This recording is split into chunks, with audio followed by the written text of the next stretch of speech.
வணக்கம். இன்றைய முக்கிய செய்திகள். புதுச்சேரியில் கத்திரி வெயில் எனப்படும் அக்னி நட்சத்திரம் இன்று துவங்கியுள்ள நிலையில் நேற்று அதிகபட்சமாக 99 டிகிரி பாரன்ஹீட் பதிவானது. தமிழகம் மற்றும் புதுச்சேரியில் கோடை வெயிலின் தாக்கம் நாளுக்கு நாள் அதிகரித்து வருகிறது. இந்நிலையில் கத்திரி வெயில் எனப்படும் அக்னி நட்சத்திரம் இன்று 4ஆம் தேதி துவங்கி வரும் 28ஆம் தேதி நிறைவடைகிறது. இதையொட்டி நேற்று அதிகபட்சமாக 99 டிகிரி பாரன்ஹீட் பதிவானது. இது நடப்பு கோடை மாதத்தில் பதிவான இரண்டாவது அதிகபட்ச வெயிலாகும். நேற்று மதியம் 12 மணி முதல் 2 மணி வரை அனல் காற்றும் வீசியது.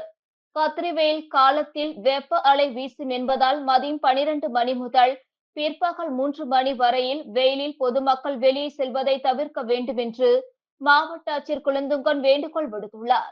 மேலும் அரசு மருத்துவமனைகளில் போதிய படுக்கை வசதிகளுடன் தனியறைகள் அமைத்து தயார் நிலையில் இருக்க வேண்டும் எனவும், அரசு அலுவலகங்கள், காவல் நிலையங்கள் மற்றும் பொதுமக்கள் அதிகம் கூடும் பேருந்து நிலையம், ரயில் நிலையம், சுற்றுலா தலங்களில் குடிநீர் வசதிக்கு ஏற்பாடு செய்யுமாறு அதிகாரிகளுக்கு ஆட்சியர் உத்தரவிட்டுள்ளார். மேலும் தென்னிந்திய பகுதிகளின் மேல் வளிமண்டல கீழடுக்கு பகுதிகளில் கிழக்கு மற்றும் மேற்கு திசை காற்று சந்திக்கும் பகுதி நிலவுகிறது.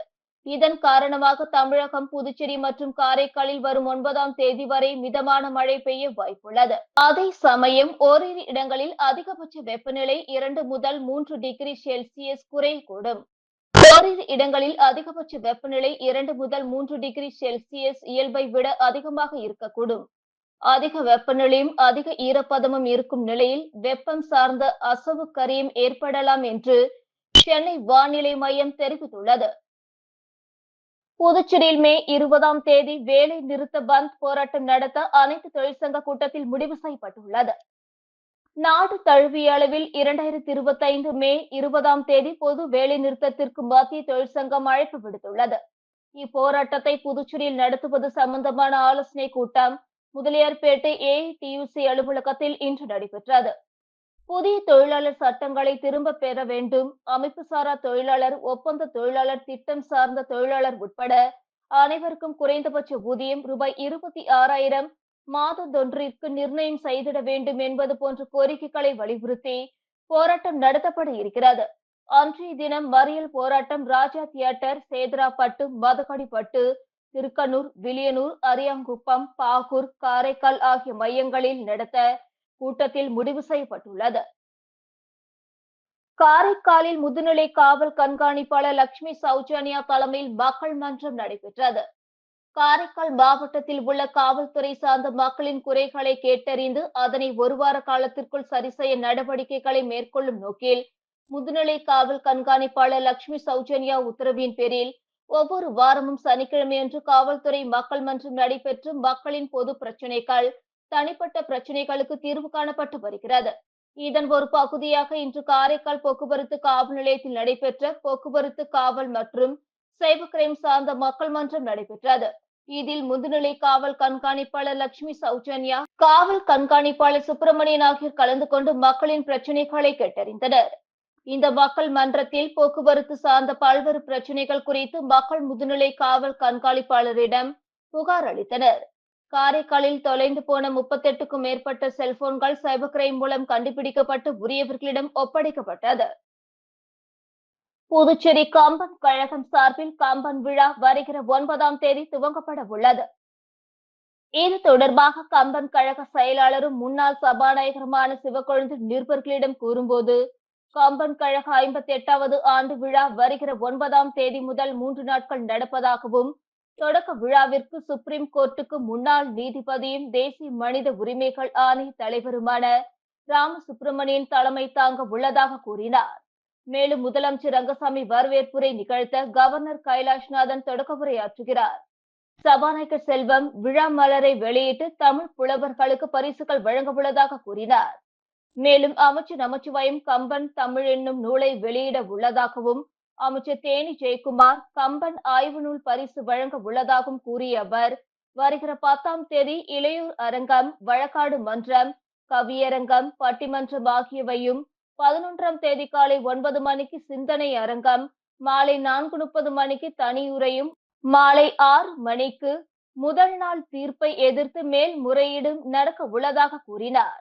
பேட்டியின் போது கம்பன் கழக தலைவர் செல்வ கணபதி எம்பி, பொருளாளர் பழனி அடைக்கலம் ஆகியோர் உடனிருந்தனர். புகழ்பெற்ற காரைக்கால் அம்மையார் கோவில் கும்பாபிஷேக விழாவில் ஏராளமான பக்தர்கள் கலந்து கொண்டு சாமி தரிசனம் செய்தனர். காரைக்கால் மாவட்டத்தில் அமைந்துள்ள பிரசித்தி பெற்ற காரைக்கால் அம்மையார் ஆலயத்திற்கு கும்பாபிஷேகம் நடத்த திட்டமிடப்பட்டு 90 லட்சம் மதிப்பீட்டில் புனரமைப்பு பணிகள் நடைபெற்று வந்தது.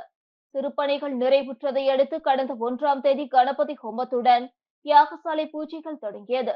கும்பாபிஷேக நாளான இன்று காலை 6ஆம் கால பூஜையில் மகா பூர்ணாகிதி நடைபெற்றது.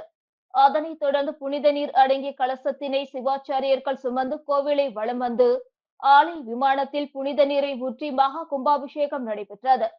இதனைத் தொடர்ந்து மூலவருக்கு மகா அபிஷேகம் நடைபெற்றது. இந்நிகழ்ச்சியில் அமைச்சர் திருமுருகன், திருப்பணி குழுவினர் உள்ளிட்ட ஏராளமான பக்தர்கள் கலந்து கொண்டு சுவாமி தரிசனம் செய்தனர்.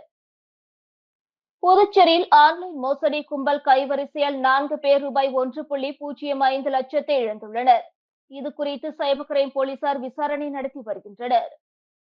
புதுச்சேரி முத்தியால்பேட்டை சேர்ந்த ஒருவர் கடன் பெறும் செயலியில் கடன் பெற்றுள்ளார். பிறகு அந்த கடனை நிலுவைத் தேதிக்குள் வட்டியுடன் திரும்பி செலுத்தியுள்ளார். பின்னர் அவரை தெரியாத நபர் தொடர்பு கொண்டு பேசியுள்ளார். அப்பொழுது அவரது படங்களை ஆபாசமாக சித்தரித்து அனுப்பி மேலும் பணம் கேட்டு மிரட்டியுள்ளார். இதற்கு பயந்து அந்த நபர் ரூபாய் 50,394 தெரியாத நபருக்கு அனுப்பியுள்ளார். உருளையன்பேட்டையை சேர்ந்த ஒருவரை தெரியாத நபர் தொடர்பு கொண்டு LIC அதிகாரி போல் ஆள்மாறாட்டம் செய்து பேசியுள்ளார். அப்பொழுது வங்கி கணக்கில் KYC புதுப்பிக்க ஆதார் கார்டு, ATM கார்டு விவரங்கள் மற்றும் OTP எண்ணை கேட்டுள்ளார். இதை நம்பி அவரும் வங்கி விவரங்களையும் OTP எண்ணையும் பகிர்ந்துள்ளார். சிறிது நேரத்தில் அவரது வங்கி கணக்கிலிருந்து ரூபாய் 49,978 மோசடியாக எடுக்கப்பட்டதை கண்டு அதிர்ச்சி அடைந்தார். மொத்தமாக 4 பேர் ரூபாய் 1,05,672 ஆன்லைன் மோசடி கும்பலிடம் இழந்துள்ளனர். இதுகுறித்து பாதிக்கப்பட்டவர்கள் சைபர் கிரைம் காவல் நிலையத்தில் புகார் அளித்துள்ளனர். அதன் பேரில் போலீசார் விசாரணை நடத்தி வருகின்றனர். புதுச்சேரி மின்துறை ITI நலசங்கத்தின் பொதுக்குழு கூட்டத்தில் பல்வேறு தீர்மானங்கள் நிறைவேற்றப்பட்டன. புதுச்சேரி மின்துறை ITI நலசங்கத்தின் பொதுக்குழு கூட்டம் லெனின் வீதியில் உள்ள தனியார் திருமண நிலையத்தில் நடந்தது. சங்க தலைவர் அருள்மொழி தலைமை தாங்கினார். பொதுச் செயலாளர் ரவி வரவேற்றார். அரசு ஊழியர் மத்திய கூட்டமைப்பு பொதுச் செயலாளர் லட்சுமணசாமி, சங்க அமைப்பாளர் ராஜேந்திரன் ஆகியோர் வாழ்த்து பேசினர். பொறுப்பாளர்கள் அன்பழகன், தேவகுமார், குமரன், ரவி, பாலச்சந்தர், பச்சையப்பன், கிருஷ்ணமூர்த்தி உள்ளிட்ட 200க்கும் மேற்பட்டோர் கலந்து கொண்டனர். கூட்டத்தில் வரும் 2025 முதல் 2028 ஆண்டு வரையிலான நிர்வாக குழு தலைவராக செல்வம், பொதுச் செயலாளராக பிரபு, பொருளாளராக ராமச்சந்திரன் ஆகியோர் தேர்வு செய்யப்பட்டனர். தொடர்ந்து சங்கத்தின் வளர்ச்சி மற்றும் நிலுவையில் உள்ள தீர்க்கப்படாத தொழிலாளர்கள் நலன் சார்ந்த கோரிக்கைகளை நிர்வாகத்திடம் வலியுறுத்தி பெறுவது உள்ளிட்ட பல தீர்மானங்கள் நிறைவேற்றப்பட்டன. புதுவையில் காவல்துறை சார்பில் நடைபெற்ற மக்கள் மன்றத்தில் 26 மனுக்களுக்கு உடனடி தீர்வு காணப்பட்டதாக தெரிவிக்கப்பட்டது. புதுவை மாநிலத்தில் ஒவ்வொரு வாரமும் சனிக்கிழமை தோறும் மக்களிடம் மனுக்கள் பெறும் வகையில் மக்கள் மன்றம் நடைபெற்று வருகிறது. கண்காணிப்பாளர் அளவிலான காவல் நிலையங்களில் மக்கள் குறை தீர்க்கும் வகையில் மனுக்கள் பெறப்பட்டு தீர்வு காணப்படுகிறது. அதன்படி பெரியகடை காவல் நிலையத்தில் காவல்துறை துணைத் தலைவர் சத்யசுந்தரம், மேட்டுப்பாளையத்தில் முதுநிலை காவல் கண்காணிப்பாளர் கலைவாணன், காரைக்காலில் முதுநிலை காவல் கண்காணிப்பாளர் லட்சுமி சௌஜன்யா ஆகியோர் தலைமையில் மக்கள் மன்றம் நடைபெற்றது. இணையதள குற்றப்பிரிவில் முதுநிலை காவல் கண்காணிப்பாளர் நாரா சைத்தன்யா தலைமையில் மக்களிடம் மனுக்கள் பெறப்பட்டன. போக்குவரத்து காவல் நிலையங்களில் முதுநிலை காவல் கண்காணிப்பாளர் பிரவீன் திரிபாதி, காவல் கண்காணிப்பாளர் செல்வம் ஆகியோர் மனுக்களை பெற்றனர். மக்கள் மன்றத்தில் மொத்தம் 73 மனுக்கள் பெறப்பட்டன. இவற்றில் 26 மனுக்களுக்கு உடனடியாக தீர்வு காணப்பட்டது. மக்கள் மன்றத்தில் 43 மகளிர் உட்பட 204 பேர் பங்கேற்று குறைகளை தெரிவித்தனர். இத்துடன் செய்திகள் நிறைவடைந்தன. வணக்கம்.